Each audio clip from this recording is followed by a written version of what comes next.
Alright, guys. Universe Beta. Huh.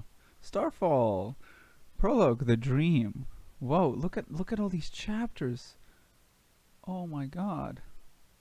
The Dream. There's this dream I keep having. It starts pitch black. It's so dark. Not sure my eyes are even open. It's like being woken up when the power's gone out. All those familiar bits of light snuffed out, swallowed up. Just me and an empty night. I can't help myself. I reach out, hoping that it is just a blackout. That I can just push away the weight of being alone like too many heavy blankets. But the darkness doesn't move. I tread midnight like water in a well, all the while the cold drip of loneliness slips down my back. Then I realize that there's no surface to break. My chest tightens. My panic rises and it's hard to breathe. I'm in way over my head. Then someone or something pulled the plug at the bottom of the darkness, and I'm sinking further into the inky black. My mouth opens to yell, to scream, but only silence comes out. So poetic. What did I expect when I have a mouthful of nothing? My heart's beating too fast. Just what I'm about to give up. Just when I'm about to give up. Just when I'm about to let go. I feel them. Jana, Lulu, Poppy, Jinx. I feel their light. It's like warmth. Oh, so wait. Jana, Lulu, Poppy, Jinx. Lux. This is Lux talking. I feel their light. It's like warmth and joy and comfort and laughter. Or maybe this is Syndra. Got balled up together so tightly they had no choice but to catch fire. Catching fire. My eyes are open. Maybe they were there from the beginning, but this is the first time I can truly see. Their faces are so beautiful, so peaceful. They're sleeping. My eyes are open. Maybe they were there from the beginning, but this is the first time I can truly see. Their faces are so beautiful, so peaceful. They're sleeping, dreaming maybe, untroubled by the darkness that surrounds us. I stretch my arms out, but they're too far. That's when I realize we're falling. The horizon of a world big and blue bushes up to meet us. This reminds me a little bit of, well, like maybe the cover from Star Guardians when they're all flying down. So it's like they're falling. Similar. I don't know. The horizon of a world big and blue rushes up to meet us. I can't concentrate on where we're going. The danger that's fast approaching. At this point, I don't care. All I can see are my sisters falling. The atmosphere of the planet below us burns hot, and their lights ignite. My arms ache to the bone. I try to catch them. I try to hold on, but I can't stop them from falling. I'm not strong enough to keep us together. Is it? I really feel like this is Syndra. Like when you grab the spheres, it's like she's trying to hold them together because she can maybe use her force to hold them together. I'm not enough for them. So maybe I don't think this is Lux. The tips of my own fingers start to glow and break apart. The last thing I see is their emblems darkening as their light shatters into a rainbow of ragged cinders. Okay, and then I wake up. I'm in my bed, the blanket in a sweaty tangle. The darkness is gone, replaced by a muted gray. I've taken to sleeping with one of the windows open. I walk over to it and watch the street below. The soft glow of the lights outside paints me and my room in shadow. Above all the sleeping, it's like shadow. Like this really must be either like a summoner or Sindra. Above all the sleeping quiet is darkness. I can feel it still, stretching on and on. It's hard to see the stars from the city. Just a few pinpoints of light break it up. But I know more are out there somewhere. I crawl back into bed and wait for the dawn. I don't go to sleep. I can't. The dream is the same, always the same. Okay. Chapter 1. Star Guardian Council. Are you going to join us? Jinx. Are you going to join us? Jinx, and don't mind my voice, and it's horrible, but, Jinx is lying on a plastic lounge chair in the backyard, while Shiro and Kuro are napping in the grass at her feet. Aw, it's hard to tell if she's heard me. Abnormally large plastic sunglasses cover her eyes and most of her eyebrows. She's got one earbud tucked in her left ear, but I can see the other dangling over the side of the recliner. She totally heard me. Hey, so this wasn't Jinx saying this. It's whoever is narrating. She totally heard me. Hey, are you coming inside? We're going to get started. Jinx sticks a wad of fluorescent gum back into her mouth, chewing loudly, cracking the bubbles with her teeth, and then slowly begins to blow a big pink bubble. When she gets the bubble big enough to obscure her sunglasses, she sucks it back in with a loud pop. Summer's not gonna last forever, Lux. Boom. It was Lux the whole time. Really? Really. She says without looking over. She folds her arms behind her head. I knew it could be Lux, but I was like hoping that maybe this episode is like special for someone else. Feathered clouds pass in the reflection in her sunglasses. Folds her arms behind her head, right? Better soak all this up before it's gone. Before I'm gone.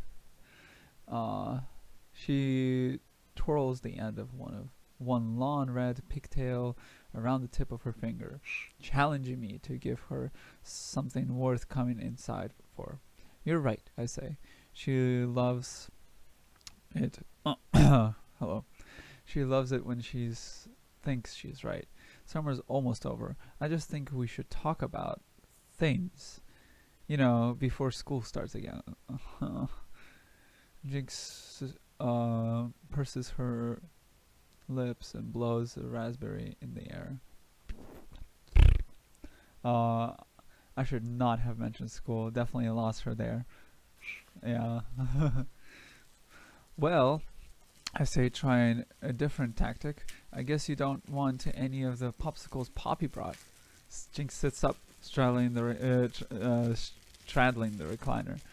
Kuro toddles awake, yawning, mischievously starts to tumble the still sleeping Chiro over in the grass. Jinx pushes the enormous sunglasses up to sit on her forehead, making it look like giant plastic stars are shooting out of her pigtails. This is like popsicles. This is like unnecessarily explained. Like, it's like, hey guys, we get the skin, it'll look like your sunglasses are like shooting stars out of her pigtail. You should totally get it. Like, I would rather the story was a little bit more about the story, not about the skins. Anyway, popsicles? Yep, I say as I step inside the house. Shaped like rockets. Duh. I shut the sliding glass door behind me and walk towards the kitchen. 5 seconds later, I hear the door slide open and shut. So that's Jinx. Exactly 5 seconds later. Um, thank the stars.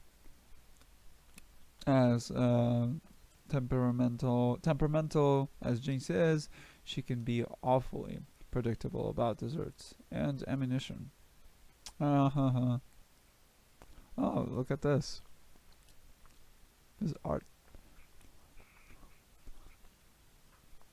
My peace is momentary. As I walk into the kitchen, Poppy is standing on a chair in front of the stove, turning pancakes on the griddle. Her determination and focus evident from the bend of her elbow and the iron grip she has on a big metal spatula.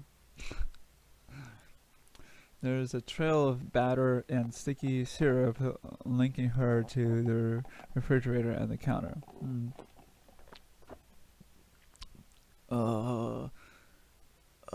Did you guys really say that? Did you guys really say that right? I swear. Why? Why? Why does it have to be pancakes? Lila said she was hungry. Poppy, wait. Poppy, what's going on? I was gone for like 5 minutes, and now you're already already drooling some syrup as you walk. I say as okay, I'll stop. I say as Jinx elbows past me, making a beeline for the freezer. Lulu said she was hungry. Poppy says over her shoulder. She shrugs and turns her concentration back to flipping the thin batter in front of her. I made pancakes. Look at her. And this is Sandra, huh? I'm guessing. Lulu is sitting at the kitchen table, intently drawing with one hand and stabbing a bite full of pancakes with the other.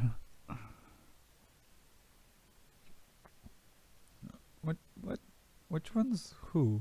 Is this? Huh. Pix is gnawing on an uncapped green marker. Lila scratches her familiar's head without looking up from her own work. Sounds good. You're so cool. Sounds good, shortstop. Jinx claps Poppy on the back and then slides into one of the chairs, all while slurping one of the rocket-shaped popsicles. Slurping, huh? Make me one shaped like a star. No, wait, one shaped like a missile. Oh, I know how about a star missile. I need rainbow sprinkles and rainbows and stars and everything. Oh look, who finally decided to join us? Poppy muttered to the griddle.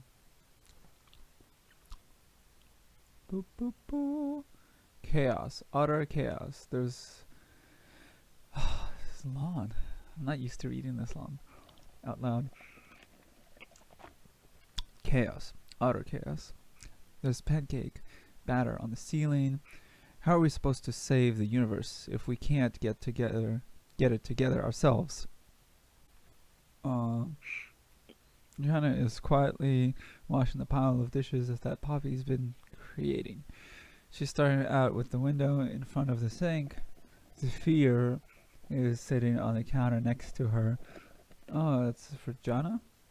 Attempting to lick the syrup from its paws. So, I start to pace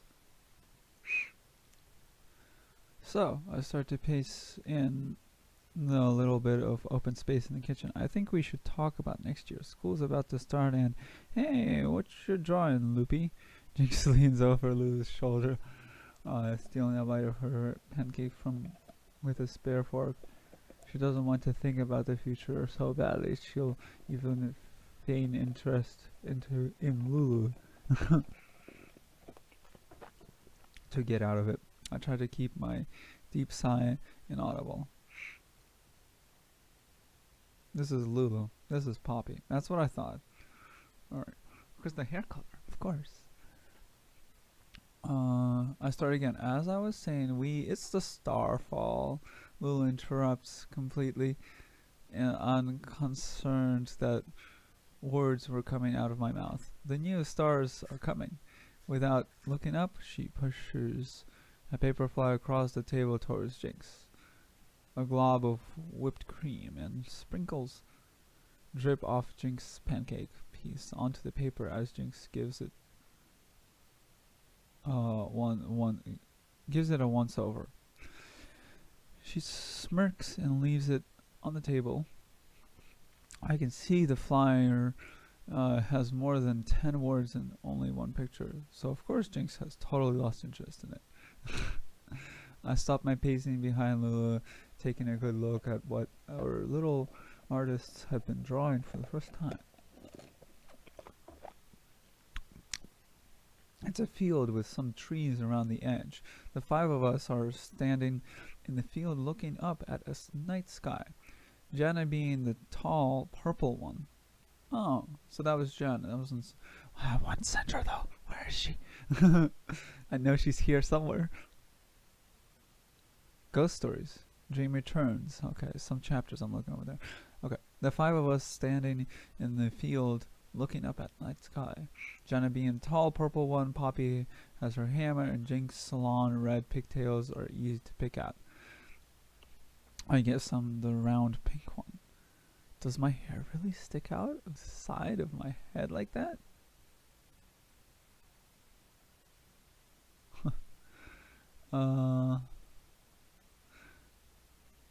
This is you? I ask, pointing to the green-haired one in the meadow of green and black fireflies. Lulu nods, biting her lip in concentration as she shades in the dark blue of the sky. Among the penciled-in stars, there are more colors. What about these? Jinx asked, pointing at the colored bits. New stars, of course, she says, rolling her eyes at Jinx. Lulu looked up at me. Can we go? There are no more new stars here, Poppy says as she turns another pancake.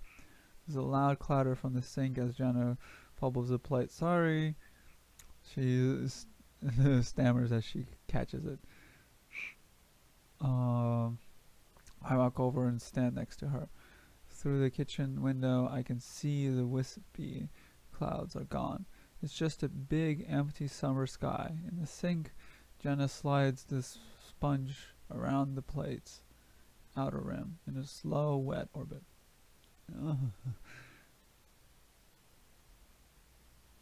Nice save, I say, offering Jenna a towel off the counter. The slippery ones are the hardest to hold on to. Oh, so many sex jokes. Jana looks over at me and then down at the plate she's been washing. Her cheeks color pink, betraying her normally cool demeanor. Something's up. Oh, too much. She nods, puts the extra clean plate in the dish rack. She tucks a lock of lavender hair behind her ear and picks up another syrup-drenched plate from the stack on the counter. I can't do this. You have to step up. Oh God. Oh. Are you guys catching on to this? I really hope. Jinx, obviously as oblivious as usual, continues to drown her pile of pancakes in syrup. Oh, okay. Alternating layers with whipped cream and sprinkles. You know how much I hate to agree with our blue-haired doorstop.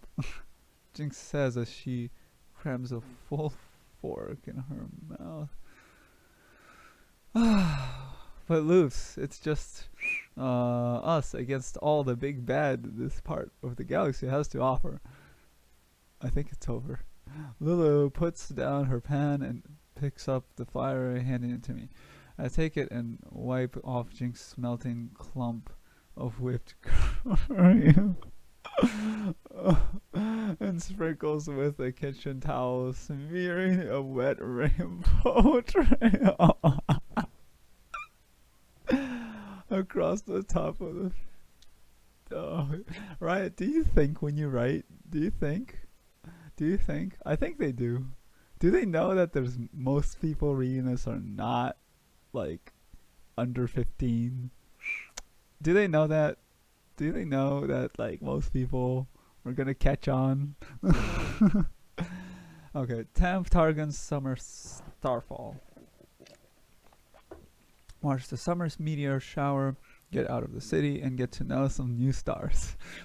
Games and amusement. Last chance for summer fun. I read out loud. It's hosted by the astronomy class at the university and open to all the local high school students. I look up. No one's listening. Lulu's back to drawing. Poppy and Jinx are stacking more and more pancakes on their plates, determined to see who can eat the most. I can see Jana's face in the reflection of the window. She's lost in the sky again. Oh. The paper crunches in my hand. I ease my grip, embraced by how tightly I'm holding on. The deadline to register for the campus today. Last chance. I breathe the words to myself. I look at the girls. Everyone's going in different directions. They are not going to be happy about this. But I'm the captain. This will be good for them. It will be good for us, I whisper out loud, talking myself into the decision. Pack your bags, ladies, I say loudly, casting a bright, shiny smile on my face. The bubbly confidence as much a show for them as it is for me.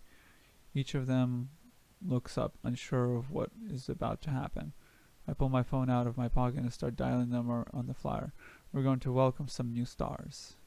Hey! Welcome some new stars to the Scar Guardians. Okay. Chapter 2. Camp Targan. Jinx slips. Why are we always starting with Jinx? What is it with Jinx? Everyone loves Jinx? Is that what you think, right? Jinx slips a floppy sun hat on as she ambles down from the bus. She had insisted on wearing her bathing suit on the ride over. The obnoxiously loud colors of her bikini are tempered only by the sheer cover-up billowing behind her in the breeze. Alright, nerds, she sighs. I'm going to find the pool. Time for some cannonballs. Get it? Alright. It's a lake.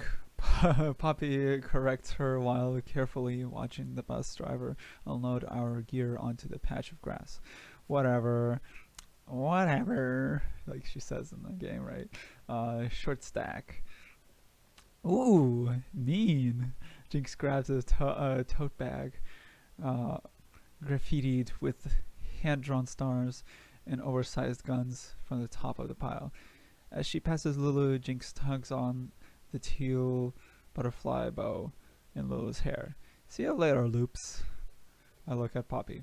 She didn't actually bring a cannon, did she? Poppy shrugs. Do you really think she's could keep her mouth shut about it if she did? I'm about to call after Jinx. I was about to, I would say, but okay. I'm about to call after Jinx and insist she stay with the group when I hear a groan behind me. I watch as the bus driver pulls out the last bag, his arms quivering with effort. The blue duffel is nearly as big as Poppy. She watches him carefully, her foot tapping out an impatient rhythm in the dry grass. He sets the duffel down with a little grunt. What have you got in there, kid? Rocks? Nope. Poppy reaches over and snatches up the handles of the duffel, swinging it over her shoulder with ease. She flashes a toothy, satisfied grin at the bus driver. A hammer. Poppy gives me the same smile. I'm sure remembering the challenge I gave everyone before we left, that we're here to blend in and hang out. Be normal. She grabs the handle of Jinx's forgotten wheeled bag and nudges Lulu gently. Come on, Lulu. Our campsite isn't going to set itself up, she says cheerfully. Well, Lulu nods. Lulu could just wave her wand and just make it happen. But okay. Lulu nods, humming a song only she knows the melody to. She flutters from wildflower to pinecone to pebble, marveling at every treasure the camp has to offer, while Poppy maintains her dutiful march down the trail. The bus starts back up again, and then pulls onto the road. I watch until it disappears behind an outcropping of rocks and trees. No turning back now, huh, Jana? All I can hear is a breeze blowing through the pines. I spin around slowly. Oh, the last of the other stragglers from the bus are already halfway down the trail to the camp. The bus drop-off point is empty. Jana? I finally find Jana standing on the rounded top of a granite boulder that's sunk deep in dirt. She's got her back to me. Her hands are wrapped around her arms, and the curls of her lavender hair are bouncing in the invisible breeze. Jana? I drop my backpack on a clump of grass and clamber up to stand next to her. Down in the little valley below us, I can see the bustle of other campers and teams setting up. Between the trees, there's the glittery sparkle of Lake Lunari. My bet is that Jinx has already lounged herself in there. I feel a smile across my face as I wonder if she realizes that it's fed by snowmelt. But Jana is not looking at any of that. She's so tall, I shade my eyes from the sun and look up for a few minutes, straining to see what she sees. It's another piercing blue summer sky, empty save for the craggy face of Mount Targon and a few white clouds. My elbow brushes her arm as I shift my position. Jana looks over, surprised. Oh, hi. Oh, hi, she says, like I haven't been standing next to her for the last 5 minutes. 5? What's with 5? She smiles, but I can tell that she's still worried about whatever it is that's bothering her. She looks over to where the bus dropped us off. Where did everyone go? Wow, I shake my head. You really are somewhere else, huh? I look back at the purplish gray outline of Mount Targon, framed by a dark fringe of pine. There's still snow on the peak this late in the summer. Jana rubs her hands over her bare shoulders and sucks in a breath as if she were suddenly chilled. It's not even a little cold. The clear sky and sun overhead make me wish for the first time that I had followed Jinx's advice and just worn a swimsuit and shorts. I fan my face with our camp registration. We should get going, Jana says, her long legs stepping down easily from the boulder as if walking on air. She looks back at me as I fumble down the rock. Her smile fades as she glances back and up at the sky. There's a storm coming. What? I try and look back at the sky, but my foot slips on a pocket of loose gravel, and the roundness of the rock. As usual, too many things at once. I sit down hard in the puff of dust. The back of my leg scraping on the rock. Ow! I wince at this sting. Just what I need. Lulu Poppy Jinx blown to the corner of the camp. Jana feeling like she's on another planet. Now their intrepid leader is going to be taken out of her own two left feet. Fantastic, I mumble into my hand as I rub my face. Cool breeze catches the damp hair at the back of my neck. I look up at Jana offering a healing hand. Nope, I say, managing to smile. I'm fine. Remember, no powers while we're here. Jana shrugs. Better be careful then. We're only got one leader, she says. She looks at me and I'm sure she can hear all the doubt rattling around in my head. She turns back at to the trail as I stand up. Let's hurry, she calls over her shoulder. We'd all be lost without you. I let out the breath I've been holding. That's what I'm afraid of.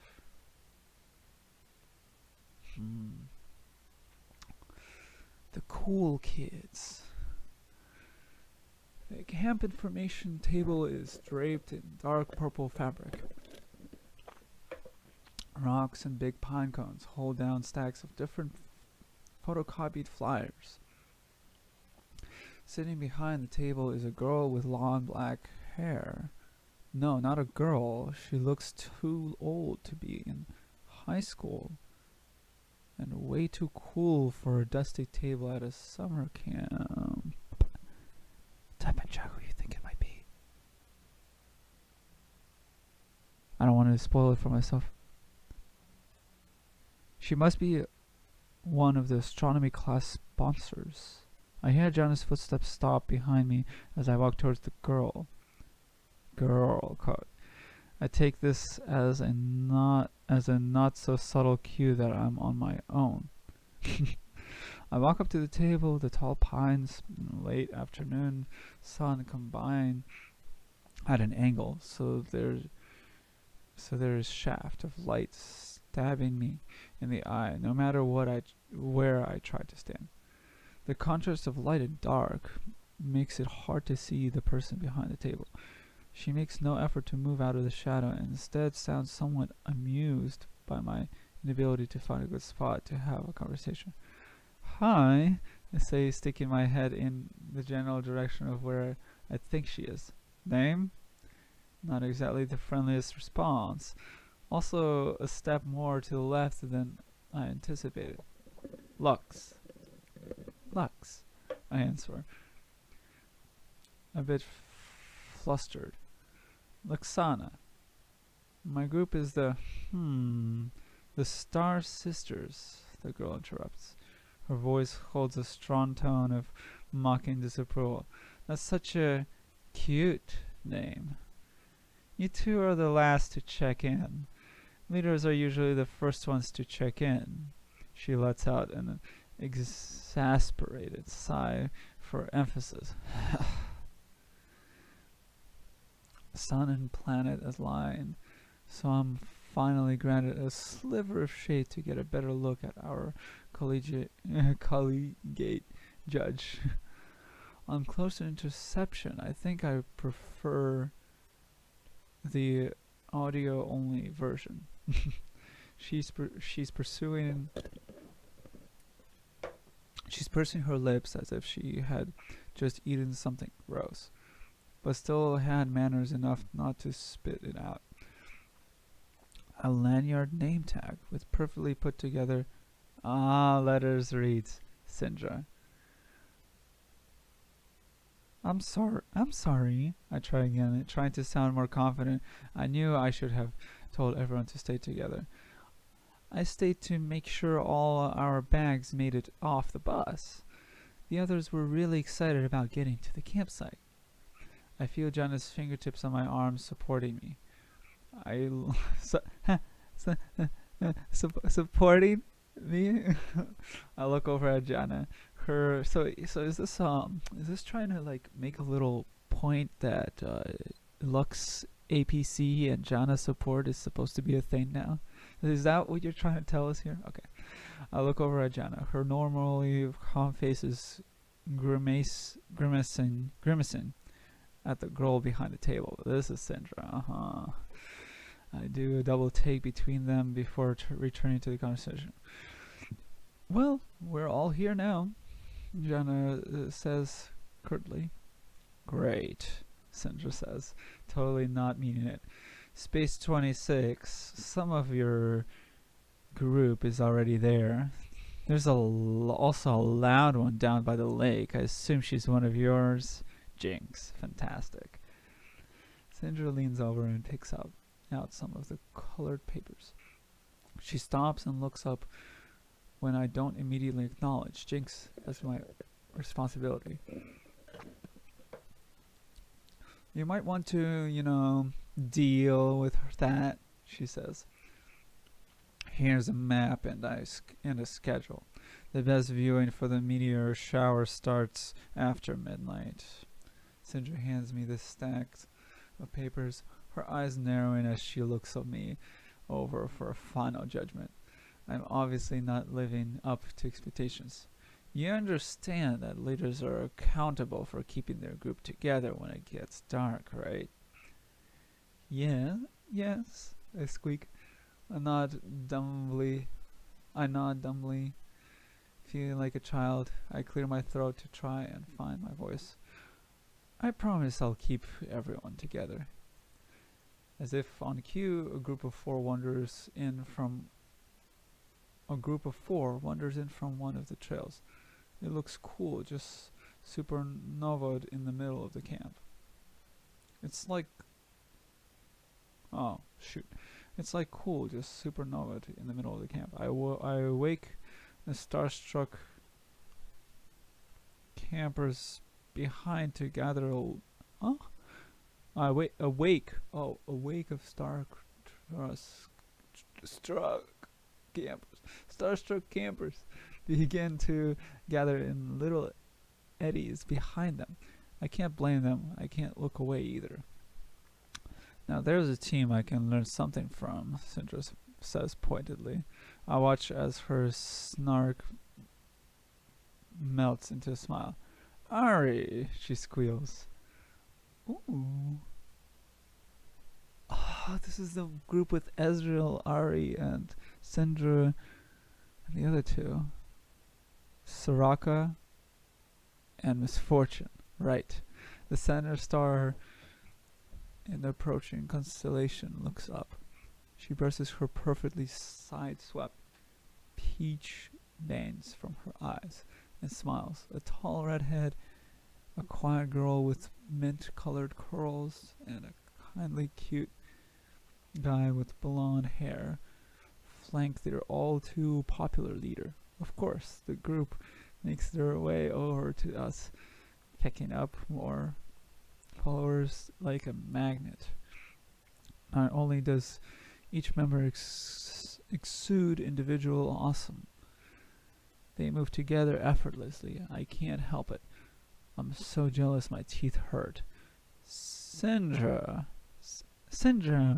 Ari says, are you all done? We missed you on the hike this afternoon. I had to wait for the stranglers, Sindra says, looking at me. Yeah, I say, sorry about that. I turn to Ari and smile, extending a hand. Hi, I'm Lux. You must be cool, she says, finishing the conversation before I even got a chance to start. She eyes my extended hand floating out in space in front of her for an extra moment, really letting my awkwardness sink in for everyone. Finally, her perfectly manicured fingers touch my hand in a half-hearted shake. Charmed, I'm sure. Charmed. Cringe. Jokes. Ari turns to Sindra, effectively dismissing me from the conversation. Okay, I say a little too loudly. Nice meeting you, I guess. A breeze starts to blow through camp. I turn around abruptly and pick a direction to just start walking in. Any direction, as long as it's not towards the information table. Where's my pictures? There was like one picture, and there's like no more illustration. A breeze starts to blow through the camp, and I turn. Oh yeah, which is exactly when I run smack into Jana. The stack of camp papers goes flying. So much for situational awareness. Once again, I'm in my butt in the dusty grass. What did I just say? Excuse me. Ignore the last 5 seconds. 5 seconds of this. Once again, I'm on my butt in the dusty grass looking up at Jana. Only this time my annoyance is tempered by the expression on Jana's face. Her earlier grimace has been replaced by a dark scowl. The light breeze around us picks up in a stronger gust. Is it her fault? Is this breeze Jana's fault? I have to take a walk, Jana says. She's not asking. She doesn't even look down in my direction. This is weird. I've never seen Jana so angry. But Jana, I say, grabbing at the flying papers and trying to pull my wind-whipped hair from my mouth at the same time. They just told us to stay together. It's too late. Jana walks down a shady trail, taking the wind with her. Behind me above the dying wind, I hear Cinder laughing. I hope that's something clever Ari must have said. I venture a quick look back, only to catch Cinder looking directly at me and smiling. I turn away and concentrate on putting my multicolored stack of flyers back together, letting the trail of lost paper take me as far away from the cool kids as I can get. The cool kids. Where are the cool kids? Who Needs a Nap? Chapter 4. I find the last flyer curled in the hollow of a tree. Instead of bending over to pick it up, I let myself sink down on to a pile of pine needles and lean against the tree. Why? In front of me is the lake, but now I've stopped moving. I realize I have no idea where I am. I push my back against the scratchy bark. This trip is so not going how I wanted it to. We're not even together, let alone working more as a team. My face feels hot, the back of my throat tightens. The light glints off the lake in front of me, blurs a little. My light glinting of the lake in front of me blurs a little. I can feel the water well in my eyes. I start riffling through the stacks of paper I've collected to distract. She's crying. I've collected to distract myself from my sudden pity party. And not a single stupid map. I let out my frustration out in a groan. How can I be a leader if I don't even know where I'm going? Meh, maps are totally overrated. Ezreal? Must be. A guy's voice breaks the background noise of the distant campers. I look up. Great. It's the cute blondie guy from Ari's star-studded entourage. Yes. I stand quickly and wipe my eyes with the back of my hand. If you really think you need one, I happen to have this on me. He hands me a slightly crumpled map of the camp. My group's site is clearly circled and numbered in Cinder's perfect handwriting. His grin is a little lopsided. I have a snack from finding lost things. I'm Ezreal. You can call me Ez. I'm not trying to control my sniffling. He's still smiling. Is he flirting with me?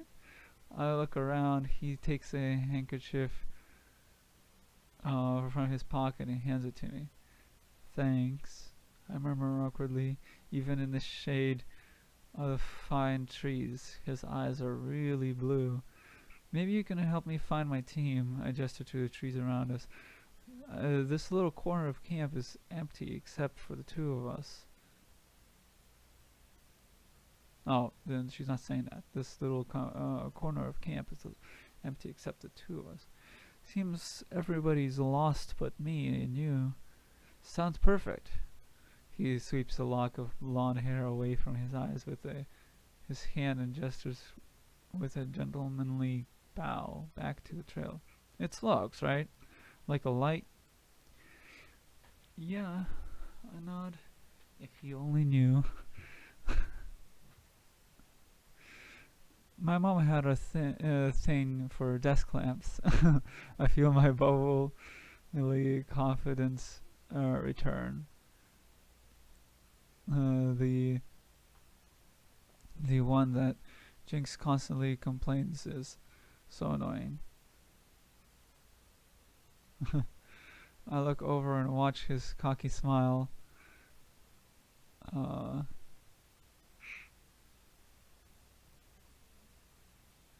Smile falter for a second. He's not sure if I'm teasing him. It's my turn to smile. Am I smiling too much? I'm just kidding, I offer. Sure, lamps are cool, he says, a little relieved, but not exactly my favorite kind of light. You have a favorite kind of light? Come on, doesn't everybody? His cocky grin is back. The small footpath we've been following is about to join up with the larger trail that goes from the lake to the main part of the camp. Are you going to tell me, or do I have to guess? It's silly, but I'm totally forgetting how sorry I was feeling for myself a few minutes ago. For the first time since getting to camp, I'm not worrying about anything, not even tripping over my own feet. Which is exactly when Jinx shows up. Mischievous grin plastered on her face, along with wisps of lake-soaked hair. Her smile tightens as Ezreal steps out of the shadows and onto the path. Hey there, Lux buddy. Find a new friend? Jinx's clap on my back startles me back into reality and nearly chokes on and I nearly choke on my tongue trying to answer her and nearly choke on my tongue trying to read this. Jinx, this is Ez. I cough, trying to catch my breath. Ez, this is Jinx. Ezreal extends the hand to Jinx. Jinx accepts the challenge and strong arms him, squeezing his fingers and pumping his hand up and down like some kind of backwards arm wrestling contest. Much to Jinx's surprise, Ezreal takes the awkward handshake in stride. Jinx yanks him closer. What exactly are your intentions towards our Lux? May I ask? She says in a threatening whisper that all of us can clearly hear. I feel my face go pinker than my hair. Ezreal stammers. We were just talking about our favorite kind of light. Did you have one? Nice save, as if there's one thing that can distract Jinx is talking about herself. Oh, that's easy, Jinx says. She uses some of the lighter, like fire. She uses some of the tension in her grip and lets go of Ezreal's hand. Az opens and closes his fingers, double checking that they still work. Really? I say, surprised. You have a favorite kind of light? Jinx turns to me. Well, of course, doesn't everyone? Ezreal shrugs. His cocky grin is back. Every time someone says that, his grin comes back. Ezreal, is everything alright? A cool voice asks. Is that Soraka? Let me guess. Not looking at the text. I'm guessing it's Soraka. I really think. And now it's a party. The tall redhead, the second star in our constellation of awesome, approaches from. Oh, this is misfortune. Farther up of the main, is it? She doesn't look too pleased with any of us, especially Jinx. It's alright, Sarah. Ezra says, attempting to smooth over the redhead's rough contempt. Hi, I'm Lux. I dust my hand off on my shorts, offer it to her in greeting. Her eyes narrow. It's misfortune, yeah. Narrow, and suddenly it feels like I'm under a dissection microscope. And of course, when I get nervous, I can't stop talking. The words just start to pour out like someone left the faucet on. It's nice to meet you, Sarah. Your hair is super cool. I don't think I could ever pull off red, but on you, wow. Misfortune, she interrupts. Sarah is for friends. Misfortune. Sarah is for friends. I'm trying, guys. I'm trying to do the voicing. From the look on her face, I did not fall into that category. Oh, of course. I'm Lux. Yes, finally a picture. Did I say that already? I was just looking to pick up the team snack and got a little lost. I searched for one of the flyers in my hand for the details I know I saw a few minutes ago. Yep, team snack right here at the mess tent. Looks like it's chocolate chip cookies and oranges. I hate oranges. Misfortune says coldly. She looks at Ezreal. Ari wants us to walk the perimeter before dark. Ezreal gives her a mock salute. Aye, Captain. Misfortune rolls her eyes and begins walking back up to camp. Jinx begins to pull me in the opposite direction.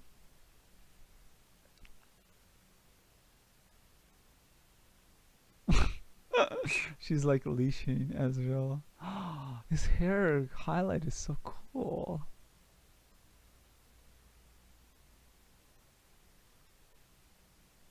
Oh, look at Lux. Camp Targon. So sweet. This is such a cool. I love this style. They should make a map with this style. Make everyone's style a little different. Like make a code, like make it so that everything is like a different style. So like just program all the. That'd be pretty cool if like League was in this style. Just imagine. Anyway, I'll catch you later, Lux, Ezreal says and starts to jog after her. I can't help it. I call at him after. You never said what's your favorite. He stops, shakes the hair out of his eyes, and cups his hand together. Starlight, he shouts. Starlight, he shouts back. Even from this distance, I can see his lopsided grin clearly. He turns and catches up to Misfortune. Huh. Jinx musses thoughtfully. I totally thought he was gonna say double rainbows. That's funny, actually. It's my turn to roll my eyes. I punch her gently in the arm. Come on. Let's go find those cookies. Who needs a map? Ah, right. Ezreal says that. Who needs a map? I know, that's one of his quotes.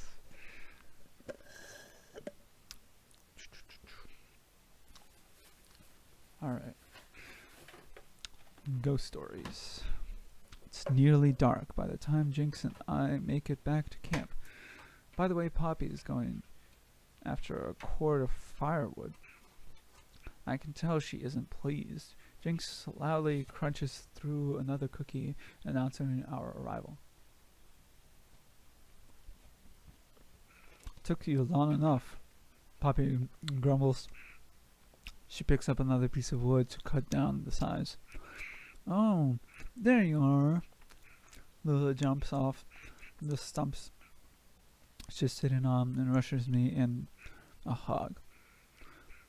At least someone's glad to see you. Us. Don't sweat it, Bam Bam. Jinx tosses the bag of oranges onto the picnic table. I brought oranges and cookies. Jinx looks into the bag again and brings out the last uneaten cookie. I mean, I brought oranges and one cookie. Jinx breaks it into two, giving half to Lulu, keeping the other half for herself. What is it with you and Lulu, Jinx? Here you go, Munchkin. Don't say I didn't share, she says. Lulu looks up at Jinx and smiles. Poppy groans. So Poppy and... So it's basically Jinx and Lulu. And then Lux and Poppy. Kind of. And then Jana's kind of on her own.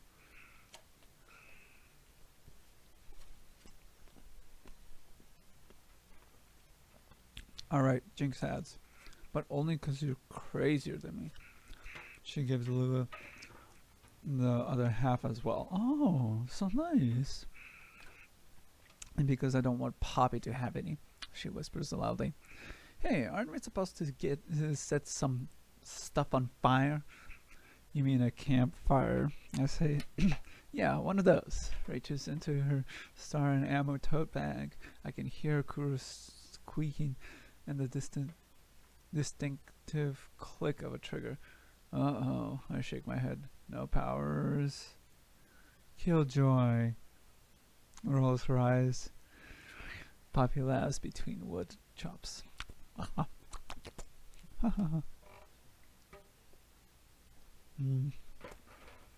Meanwhile, I'm enjoying my donut here.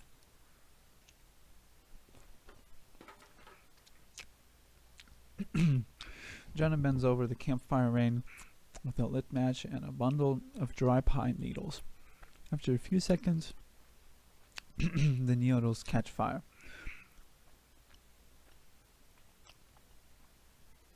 A thin waft of smoke rises and Jenna blows gently, coaxing a bigger stick in the middle of to ignite. She tucks the flaming bunch into a teepee of wood in the center of the ring and gives Jinx a satisfied smile. Oh. And that's not cheating. Drops the empty cookie bag onto the table with a melodramatic sigh and starts looking around for a stick. Whatever. Did we bring marshmallows?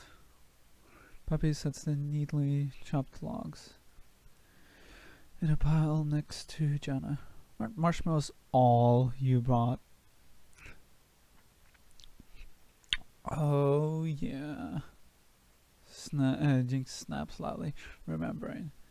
She finds her discarded tote and pulls out a bag of marshmallows, threading 4 on long thin stick. Threading 4 of them. Oh whoa. Okay. I brought a towel too. Shortly. I'm responsible. I settle onto a stump near Jana. She seems better than before. You alright? I ask her. She nods. I think I just needed a bit of fresh air. I gesture to all the trees around us and smile. Well, I guess we came to the right place. Jana nods for agreement, but without my enthusiasm. Before I can ask further, Lulu dusts the cookie crumbs off her hand and climbs up next to Jana. Tell us a story, Jana, she says. I don't really know any stories, Lulu. How about a ghost story, Jana? Jinx adds. You're old. You probably know some ghosts, right? Sound like such a nerd when I try to make Jinx sound like Jinx. Jana arches a lavender eyebrow at Jinx. Please? Lulu pleads. Jana takes a deep breath.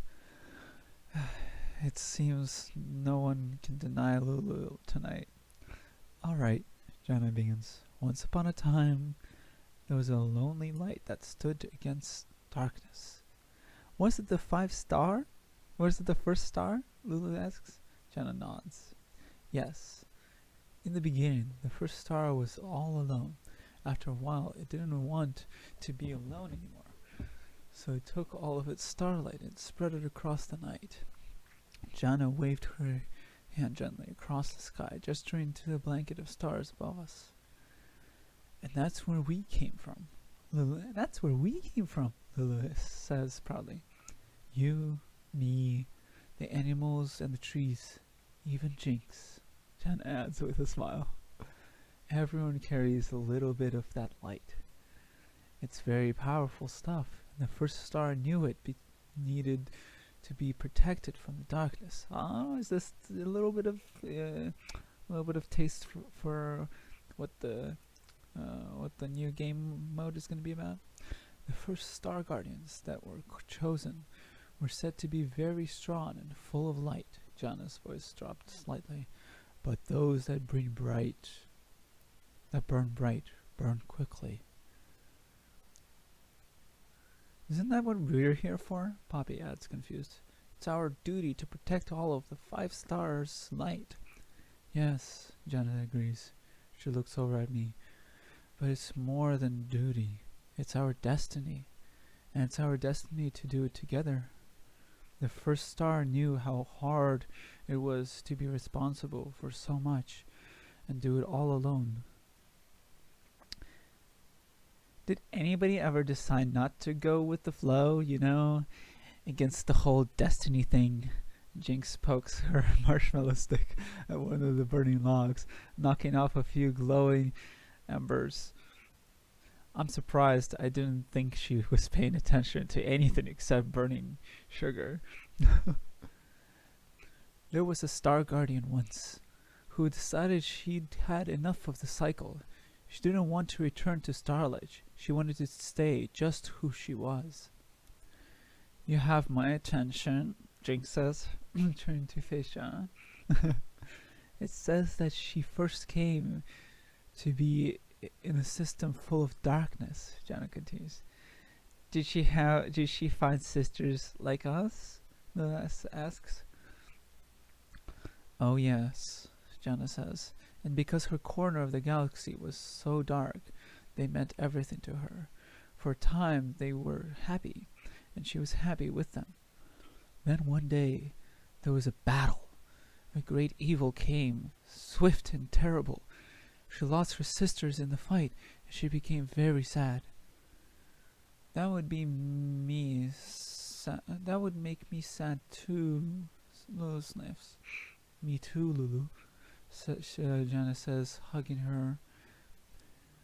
But they say that instead of staying sad, she became angry and turned away from the first starlight. They say she followed the evil to where it came from, hoping she could find some way to undo her destiny. Is this Syndra? I keep trying to find the spot when they're talking about Syndra where we don't know yet. Lulu shivers and snuggles closer to Jana. Is she still alive? Poppy asks. I don't know. Jana thinks. If she is, her light would be pretty old by now. Huh. Old light. Older than yours, Jana? Older than yours, Jana? Jinx mocks. Yes, Jana says, mocking her right back. Older than mine. Lulu yawns. Was that a real story? She asks. I'm not sure anymore, Lulu. Jana says quietly. Anymore? So she was sure about the story being real before.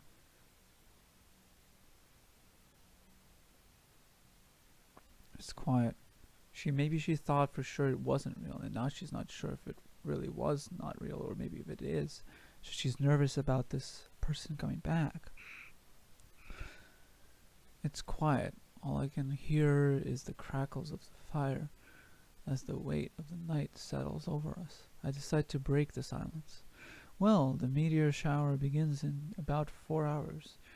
Maybe we should get some sleep before then, I offer. Jenna stands the sleepy Lulu up and marches her slowly towards one of the two tents. I go to follow her. Poppy stops me and points to the other tent before going in ahead of Jana. You're with Jinx, Poppy says quietly. She snores. Good luck.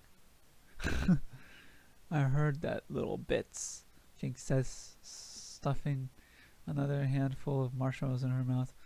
Don't worry, Jana says as she navigates Lulu into the tent. I'll look after her. I smile and grab a bucket of water to douse the campfire. I look up. More stars than I can count cover the sky. So many. Maybe more star guardians, just like us. It could be nice not to feel so isolated. I shake the hope from my head and pour the water onto the fire. It sizzles and steams as the glowing embers are drowned, leaving me alone in the night. Climb into the dark tent. Jinx is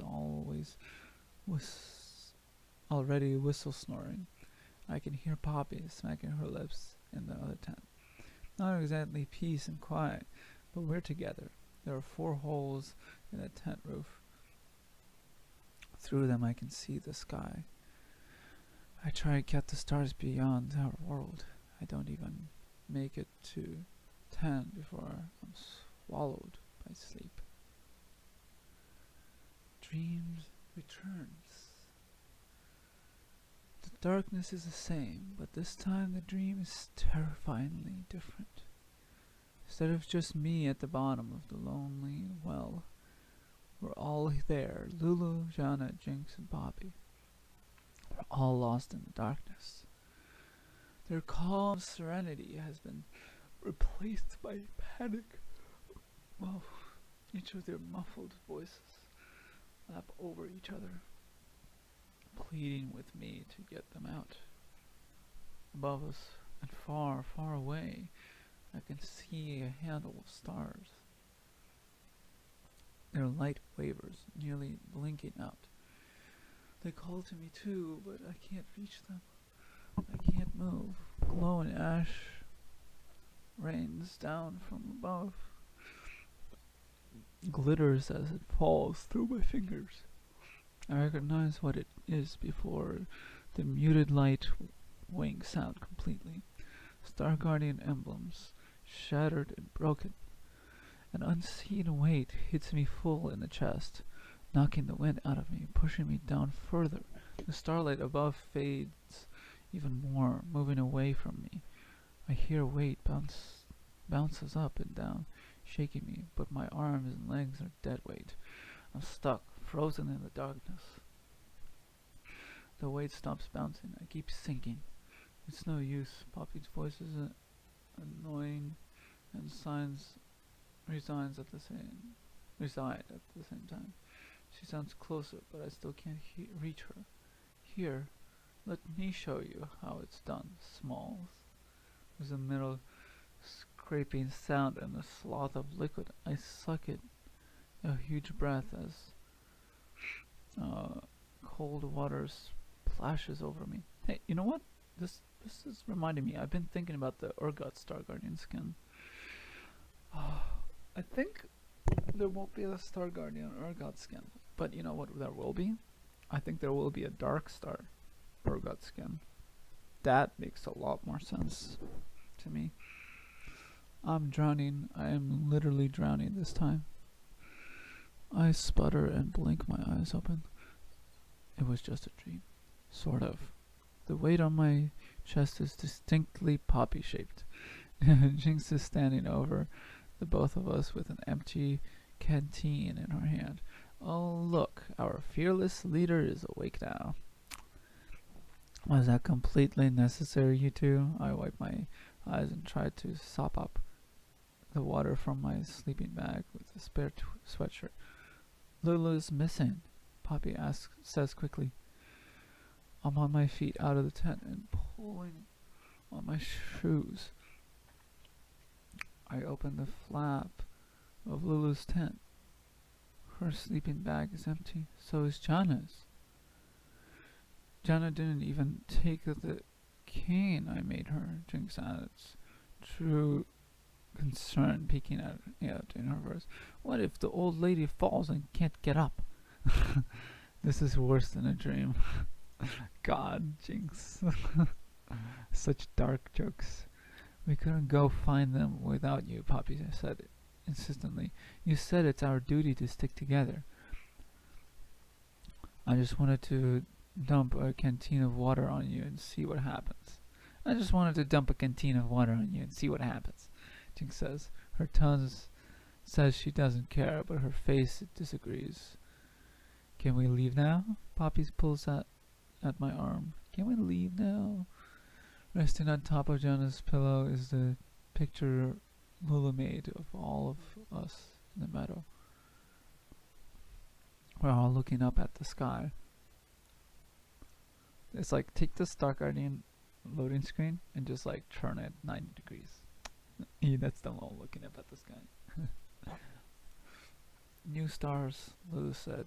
My stomach sinks as I look closer at the picture. The fireflies, black and green glowing things, surround us. I have a totally bad feeling about this. About the drawing? No, about Lulu leaving. I look at Poppy and Jinx. I can't remember the last time they shared the same expression. Their worry's clear. Flashlights aren't going to cut it tonight. Poppy, get your hammer. Jinx, wake up Shiro and Kuro, I say. It's time to bring out the big guns. Yeah. Starfall. The light from my staff is infinitely better than a flashlight, but does nothing to calm my pounding heart. I stop my run to get a better look at the map. The camp I've clutched in my other hand. Unfortunately, Lulu must have found some place out of the way. We're well past the boundaries of the camp. There's a clearing near here, I say. A rock slide made it off limits to the rest of the camp. Well, the rock slides... Oh. Sounds like a great place to welcome the new stars, Jinx pants. More than a little winded from the growing elevation. Stupid cookies. Poppy tightened her grip on her hammer. Let's go. The distance between the trees becomes greater, finally opening up to a full meadow. I take a deep breath. Jinx lets out a low whistle. It's beautiful. A low fog has settled like a misty quill over the area. Moonflowers trail over tiny wild roses. Arc of little blue flowers poke up and hang over the mist. White granite boulders catch the silver of moonlight and dot the dark meadow like a stony starfield. Above the meteor shower has just begun. Ugh, I'm getting tired. This is such a long story, but I really want to read the whole thing. I'll eat some more donut. So good.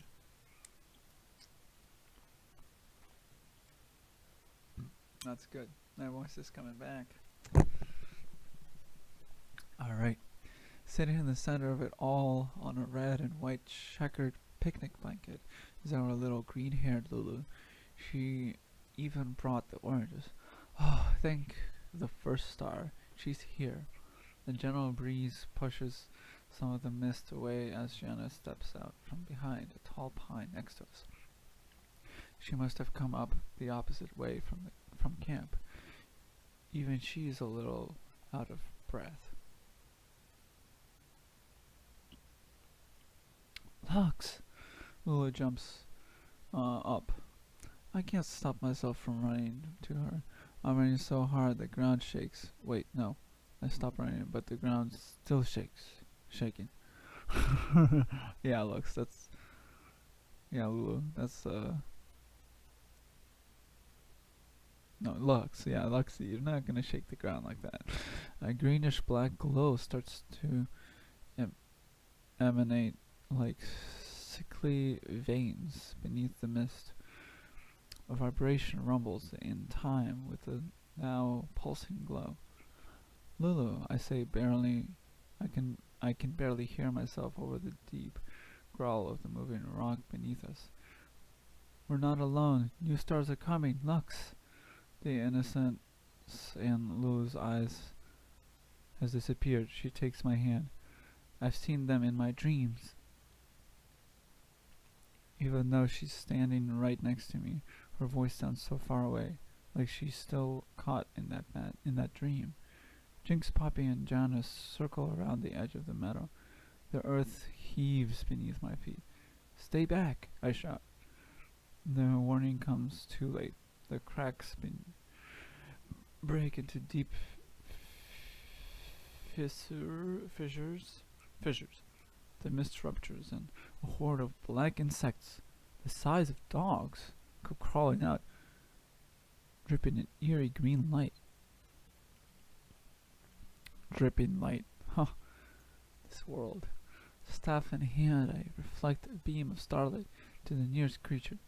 The light hits the creature beneath its wind carapace. It explodes in a distinct burst of lucent green goo.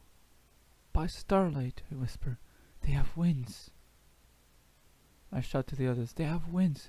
We can't let them reach the camp. Woohoo! I can hear Jinx moving over the fray. Shira Kura, who's feeling ferocious? Missiles start firing before she even finishes her sentence. Come on, Shock Stack. It's bug squashing time. You don't have to tell me twice, or I get breath. Poppy shouts back. I see Jenna rise off the ground a few feet. Hold on, Lulu. I feel her fingers tighten around mine, Jenna's voice echoing in the field. For tranquility! A gust of wind blows the mist from the meadow. Several of the creatures get caught in the whirlwind eddies, smashing into heavy tree trunks. Now that the fog is gone, I see there's way more of the awful little things than I thought. This isn't like the other attacks. We're in way over our heads. Look, the new stars! Lulu shouts. 5 lights strike across the sky. They're heading straight for us. I follow their arc as they touch down. The lights separate and hit the meadow in a perfect 5-point landing. Several of the creatures explode with their impact. When the dust and goo settles in, I nearly have to pick my jaw up off the floor. It's Ari and her entourage. Misfortune, Cinder, Ezreal, and even the quiet, mint-haired girl, which is Soraka. You're a Star Guardian? I yell. You're all Star Guardians? No one can hear me over the fray. That and everyone is listening to Ari. So there's Ari, Misfortune, Ezreal, Syndra, and Soraka. Wow. Ezreal looks pretty badass. Syndra looks sick. Oh, there's Poppy. Time to shine, ladies, she says. Her smile alone could light up the meadow. You too, Ezreal. They move as an efficient, synchronized unit. So wait, let me think about this. So we have ADC Ezreal, Soraka support, Misfortune.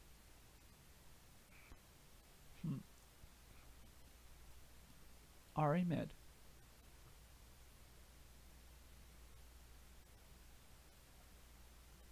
Syndra top. Misfortune jungle.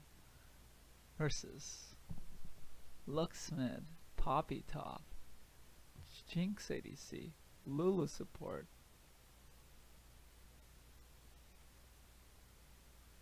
Oh no, there's a Janna.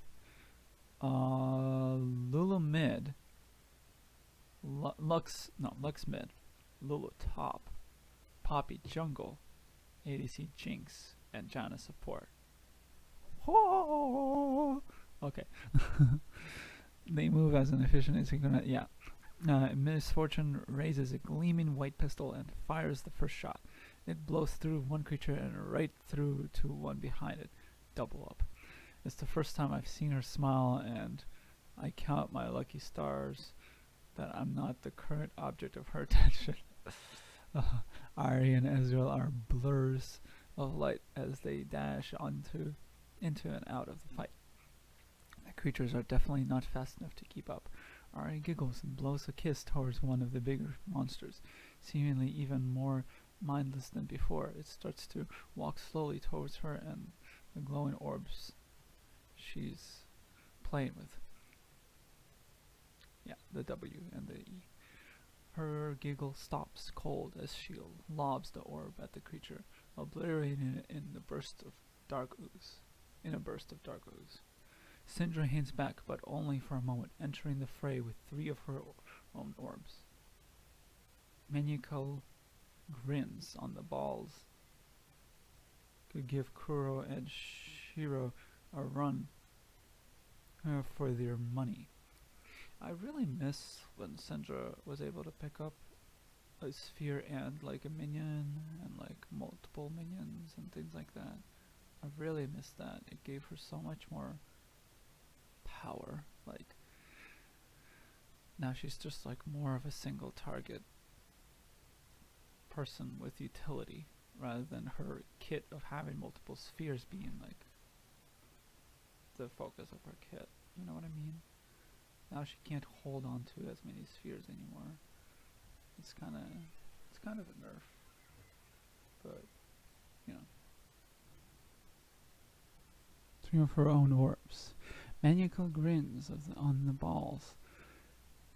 Could give Kuro and Shiro a run for their money.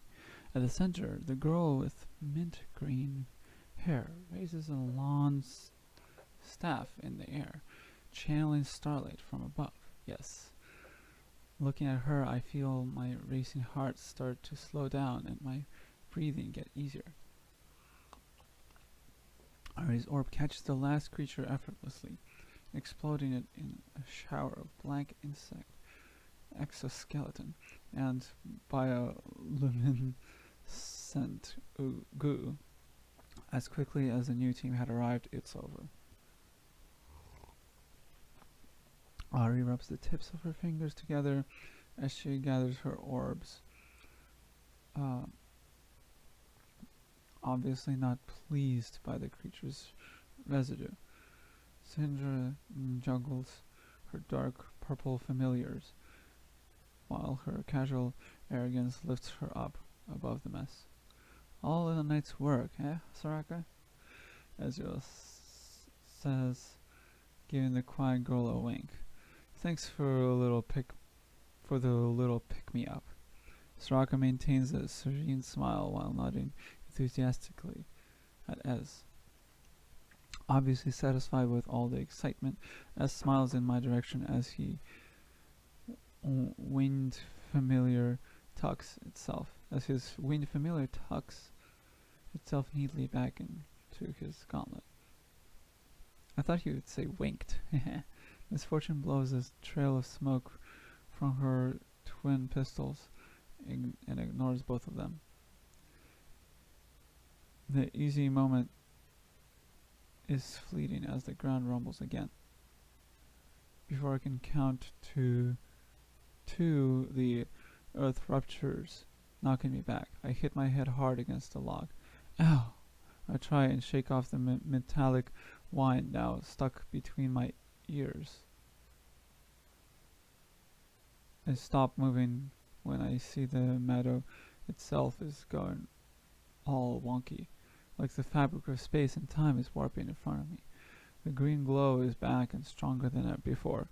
Lulu, Lux! I search for the girls, but all I can see is the hulking carapace of what looks like a space bug the size of 2 elephants, emerging from the biggest rupture in the ground. I feel the ground ripple. I already looked over. I was like, who's going to save her? Ripple, and then there's a streak of light in front of me. A white gauntleted glove reaches out and catches my hand as the earth beneath me starts to give way. It's Ez. Told you I'd catch you later. His voice is drowned out in the chaos. That interdimensional nasty isn't going to explode itself. Aww. The world is literally going to pieces, and he's still smiling. You ready, Starlight? I'm not ready as I'll ever be. He lifts me up, launching me into the sky above the monsters. From this vantage point, I can see everyone. John and Sarago contain a new horde of little evil crawling up from the smaller cracks. Irene, Misfortune, and Syndra begin taking those out as they start to maneuver into a better position against the big one. I land closer to Lulu as she avoids the monster's many limbs, while it picks saps at the smaller creatures. Jinx and Poppy look like they're arguing at the edge of the field. I can barely hear them above the fray. You want me to what? You want me to what? And Jinx yells, the rocket! Fire me on the rocket! Poppy shouts back, Poppy! Jaw drops in shock. Then a smile slowly blossoms on her face as she leans over and excitedly hugs the short blue-haired girl. I thought you'd never ask. A moment later, Poppy is riding a missile towards the creature's dripping maw, hammer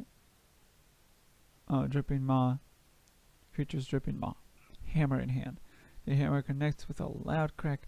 The creature reels back. Its moment is up. I lift my wand and channel Starlight into it. The creature's sharp scissors snap greedily in the air. I see Lulu at its feet and open wide. My beam of light smashes into it, bursting right out of the back of its head. A spray of nauseous liquid drenches the field. The creature screeches and starts to topple over.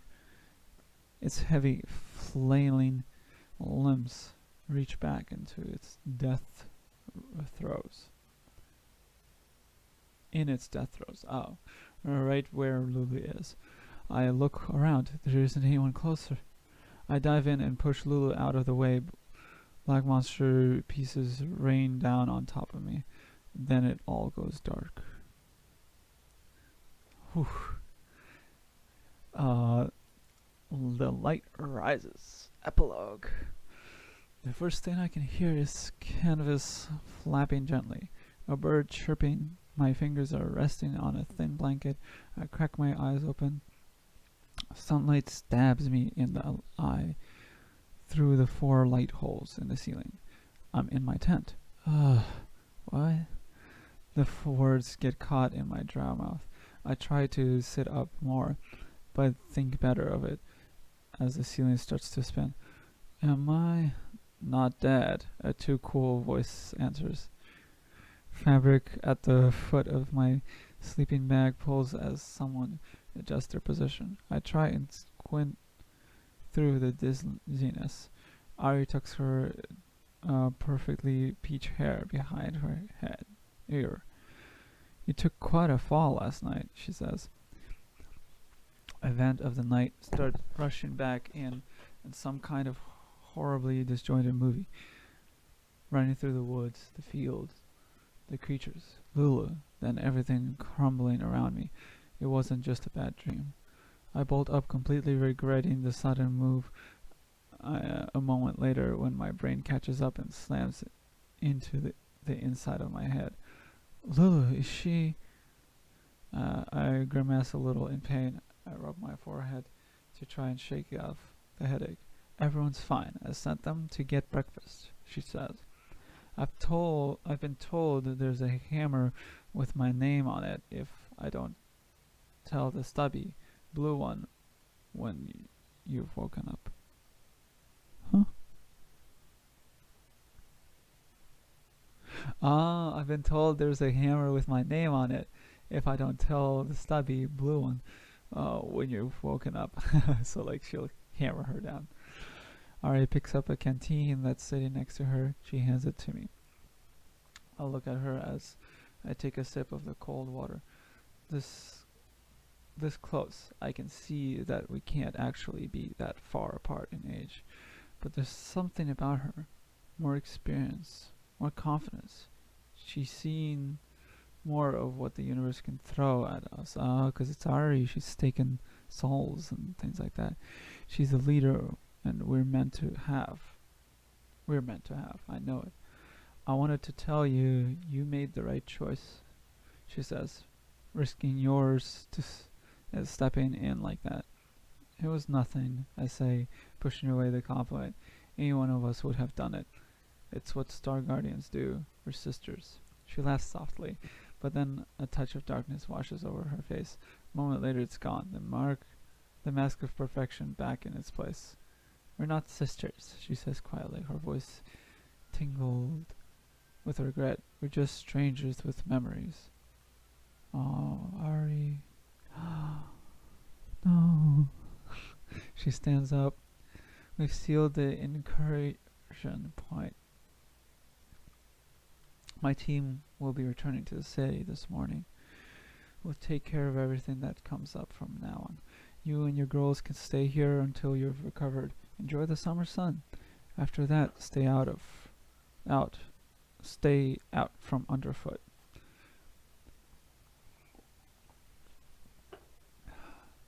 Wait, you're not going to lead us? I say, as confused. My head is pounding. Like, all of us together. With a team twice as big, we're twice as strong. We worked great together last night. You almost got yourself killed last night, she says. I'm not listening anymore. Together, there isn't anything we can't face. No, Lux, she says with an air of finality. Together, there's so much more to lose. Just like that, dismissed again. Ari turns to leave. Star Guardians are a team, I say. I swallow the tightness in my throat. I'm not going to beg, but I can try to make her see reason. It's our destiny. Ari pauses. She looks at me carefully. The tent flap is open. The bright sun divides her face in light and shadow. Destiny, she says. Subtle bitterness creeps into her voice. That's such an ugly word. The flap of canvas closes behind her. I can feel my face getting hot and frustrated. She's a Star Guardian leader. Why won't she lead us? Why is she leaving me alone? I stare back at the top of the tent. The 4 holes of light dance above me. Not alone. Jinx and Poppy and Lulu and Jana are out there.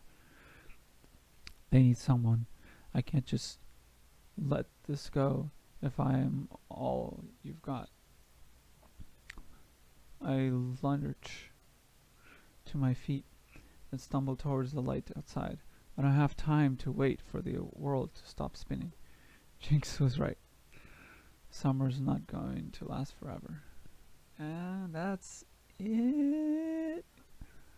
Wow, this story was so good.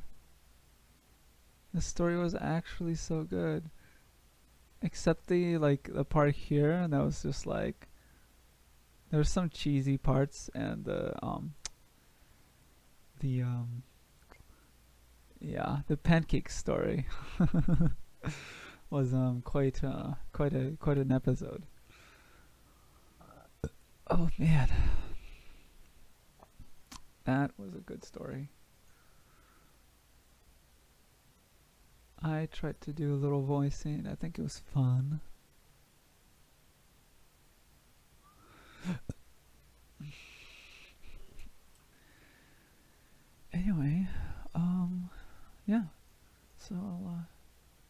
guys later. New Star Guardian Horizon. Already animated. Guys. Hold on. You guys have to see this. I'm gonna watch this now, first time ever. Oh, I'm so excited. Oh my god, okay, no spoilers.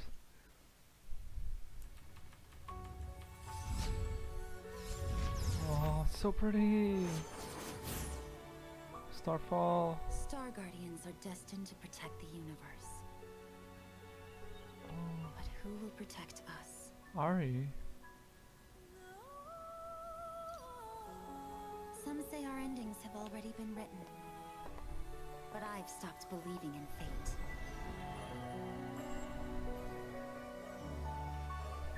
So if our story won't change, I will. Oh. Yes. K-pop. Oh.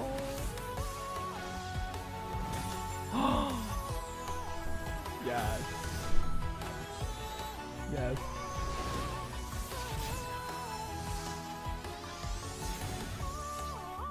Yes.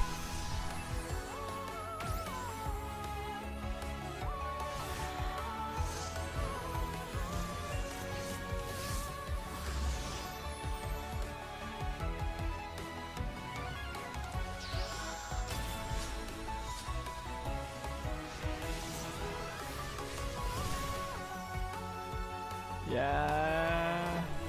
Where's the wing? This He just time, blanked. we decide our own destiny. Ezreal looks so sick. His hair actually looks really good in that. Wait, hold on. She didn't wink. Right here. Okay, she kisses. A glove. Ba, ba, ba. Hold up.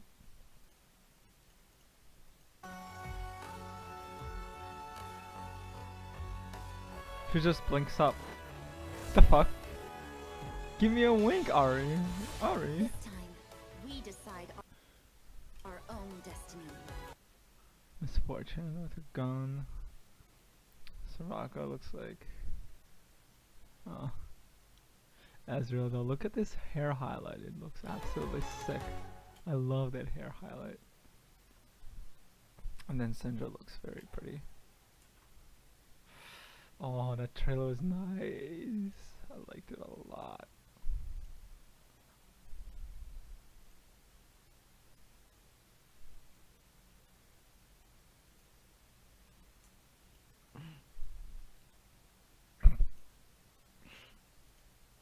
Alright guys, that was it. Just a short stream on this video. The comment section is actually crazy. So fucking gay this time. League of Anime, yeah.